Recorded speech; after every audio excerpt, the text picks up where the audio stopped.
Kanao court. Elle court. Elle arrive dans un endroit du temple de l'infini où se trouve une porte. Elle ouvre la porte et à l'intérieur, elle trouve un démon aux cheveux blancs avec une touffe rouge au-dessus de la tête. Soudain, elle repense à sa sœur, aux souvenirs qu'elle a eus des derniers moments passés avec elle. Sa sœur lui dit « Shinobu, je t'en prie, tu dois démissionner, quitte les pourfendeurs de démons. Tu t'entraînes dur, tu t'entraînes même très dur, mais peut-être tu devrais tuer. Je veux que tu sois heureuse comme une jeune fille normale et que tu puisses vivre jusqu'à un âge avancé. Tu en as assez fait. » Et Shinobu crie « Non, je ne peux pas abandonner. Je dois vous venger. Dites-moi, qui vous a vaincu? À quoi ressemblait ce démon? Je vous en prie, Kanae, pitié. Je ne peux plus retourner à une vie normale après tout ça. Kanae. » Ensuite, nous revenons dans le monde actuel, où se trouve Shinobu en face de la deuxième lune supérieure de l'équipe de Muzan, qui se nomme Doma. Ici, c'est le démon. Le démon avait l'air d'avoir reçu une bassine de sang sur la tête. Et il s'exprima. « Oh, salut, heureux de te rencontrer. Je m'appelle Doma. C'est une belle nuit, tu ne trouves pas? » En mangeant le bras d'une femme. Il est souriant et jovial et parle avec douceur et gentillesse. Et l'une de ses victimes veut s'exprimer. « Ah, à l'aide, je vous en supplie. » Pendant que Doma lui fait signe de se taire, spécifiant que c'est impoli de l'interrompre, Shinobu nous fait un coup de maître, s'envole, récupère la dame et puis lui pose quelques questions. « Ça va? » Mais Doma souriant, lui dit « Waouh, quelle vitesse! Tu es un pilier? » Malheureusement, le geste de Shinobu ne sauve pas la dame en danger, qui était en fait déjà morte. Ensuite, Doma continue. « Oh, ne t'embête pas avec elle. Tu peux la laisser là. Je la mangerai plus tard. » En guise d'arme, le démon utilise des éventails acérés. Il s'exprime. « Je suis le fondateur du culte du paradis éternel. Mon rôle consiste à m'assurer du bonheur de tous mes fidèles. Je la dévorerai consciencieusement jusqu'à ce qu'il n'en reste plus une miette. » Et Shinobu se souvint, c'est le démon qui a tué ma sœur. Et elle s'exprima. « Leur bonheur, laisse-moi rire. Ça m'étonnerait qu'elle ait apprécié.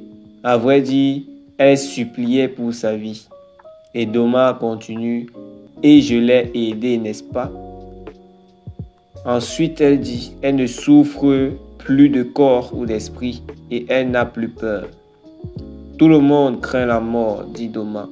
C'est pour ça que je les mange. Ainsi, ils vivent en moi pour toujours. Je prends les sentiments des croyants, leur sang, leur chair, et je les sauve, participant ainsi à leur ascension. » Shinobu rétorque. « Tu es complètement taré. T'as vraiment un souci, ça me dégoûte. » Doma, surpris, lui dit « Quoi? C'est la première fois que je te rencontre et tu es déjà si irritable. Oh, je vois. Ma pauvre, tu as dû vivre un épisode tragique. Je t'écouterai, parle-moi. » Et Shinobu dit « Comment ça tragique? Tu as tué ma sœur. Est-ce que cette cape te rappelle quelque chose? » Le démon Doma réfléchit. « Oh, la fille qui utilisait le souffle de la fleur. Elle était gentille et mignonne. Je n'ai pas pu terminer de la manger parce que le soleil se levait. Je m'en souviens. Même si ce n'était pas l'envie qui manque. » Et bam, nous avons Shinobu qui attaque. Avant que le démon termine sa phrase, une épée dans son œil gauche. Elle crie, souffle de l'insecte, danse de la piqûre d'abeille. battement véritable. Doma, souriant, s'exprime. Quelle charge! Je n'ai pas pu bloquer avec ma main. Et il crie, pouvoir sanguinaire, lotus gelé. Évidemment, notre héroïne esquive en disant c'est froid. L'air est si froid que j'ai l'impression que mes poumons vont exploser. Doma dit, tu es très rapide, mais si pathétique. Ce n'est pas avec un coup d'extoc que tu vas tuer un démon. Tout ce que tu as à faire, c'est couper la tête. Mais la dame s'exprime encore. Si l'extoc ne peut pas te tuer, que penses-tu du poison? Et Doma ressent un gigantesque malaise. Un poison qui se balade en lui. Et elle continue. Je saurai bientôt si ce poison fonctionne sur une lune supérieure. Elle se souvient de sa sœur. Canae, s'il te plaît.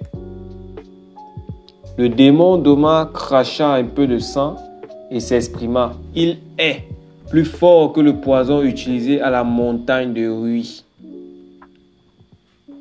Ensuite, nous avons Shinobu qui pense. Je le savais, ils partagent leurs informations. Le poison est une arme à double tranchant. Les ingrédients changent pour chaque démon. Il a aussi dit ça. Et il se mit à tousser. Ensuite, Doma, souffrant et souriant, dit le poison, il semblerait que j'ai réussi à l'analyser. Dommage. Ensuite, la dame Shinobu, surprise, elle entend encore le démon continuer. Tu as été assez gentil pour l'utiliser sur moi. Ce sabre, quand tu le rengaines, il fait un son particulier. Serait-ce à ce moment que les ingrédients changent? Et Doma continue. Ah, comme c'est drôle. En tout cas, c'est intéressant de se faire empoisonner. Je pourrais faire ça tous les jours. Tu penses que ta prochaine recette va marcher? Essayons. Et ensuite, Shinobu rétorque. Très bonne idée. Et après tout, jusqu'ici, j'avais déjà anticipé tout ce qui se passerait. Et là, on fait une pause.